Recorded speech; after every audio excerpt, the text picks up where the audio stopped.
கர்த்தருக்கு ஸ்தோத்திரம். கிறிஸ்துவுக்குள் அன்பான தேவ பிள்ளைகளே, இன்றைக்கு உங்களுக்கு நான் ஒரு செயலை செய்து காட்ட விரும்புகிறேன். என் கையில இருப்பது என்ன அப்படின்னா, சுத்தம் செய்கிற ஒரு கருவி. இது எதை சுத்தம் செய்கிறது என்றால், ஒரு ஒரு தாவரம், இங்க ஒரு செடியை நீங்க பாக்குறீங்க.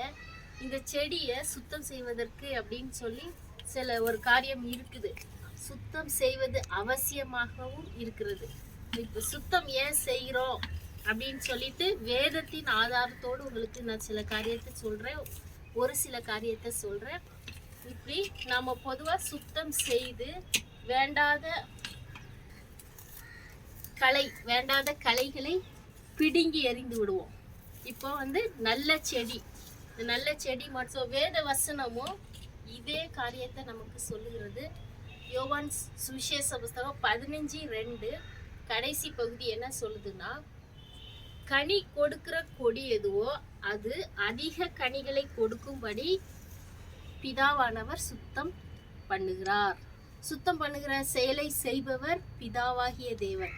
அவர் சுத்தம் செய்வதற்கு ஒரு நோக்கம் இருக்கு. என்ன அப்படின்னா, கனி கொடுக்கணும் அப்படின்னு சொல்லிட்டு வேதம் சொல்லுகிறது. ஆமா, இந்த கலைகள் எல்லாம் என்னது, ஒரு தடையாக காணப்படுகிறது.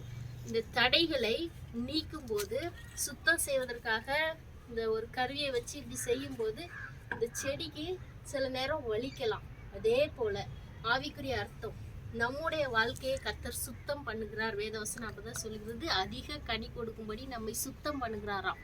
அப்படி சுத்தம் பண்ணும்போது நமக்கு வலிகள் காணப்படும். வாழ்க்கை வலியாக, ஒரு வேதனையாக இருக்கலாம்.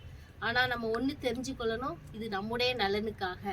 ரெண்டாவது, சுத்தம் செய்வதற்கான நோக்கம் என்ன அப்படின்னா, நம்முடைய ஃபோக்கஸ் எல்லாமே கடவுளாக இருக்கணும். கடவுளுக்கு, தேவனை நோக்கி நம்ம வளருவதற்காக. இல்லைன்னா இது உரம், தண்ணி, வெயில் எல்லாமே இதுக்கும் பங்கு, இந்த வேண்டாத செடிக்கும் பங்கு கிடைக்கிறது.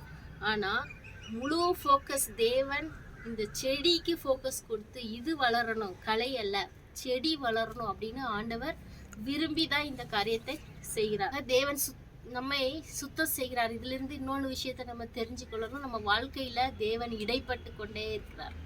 கர்த்தர் நம்முடைய வாழ்க்கையில செயல்பட்டு கொண்டே இருக்கிறார். எவ்வளவு சந்தோஷமான விஷயம். ஆமா, நம்ம நல்ல செடியாக, ஒரு களை இல்லாத செடியாக, தேவனை நோக்கி வளருகிற ஒரு செடியாக நாம் இருக்க வேண்டும் என்று ஆண்டவர் விரும்புகிறார். நீங்களும் வளருங்க, ஒரு தடை இல்லாம வளருங்க. கர்த்தர் உங்களை சுத்தம் பண்ணுவதற்கு இடம் கொடுங்க. அதை ஒரு சந்தோஷமாக, உங்களுக்கு வாழ்க்கையில வலிகள் ஏற்படும் போது, ஆண்டவர் தடைகள் எல்லாம் நீக்கும் போது, வலி ஏற்படும் போது அதை ஒரு சந்தோஷம். நம்ம எப்பொழுதும் சந்தோஷமா இருக்கணும், வளர்ந்து கொண்டே இருக்கணும். கனி கொடுக்க மறக்காதீங்க. அதுதான் கர்த்தருக்கு விருப்பமாக இருக்கிறது. கர்த்தர் உங்களை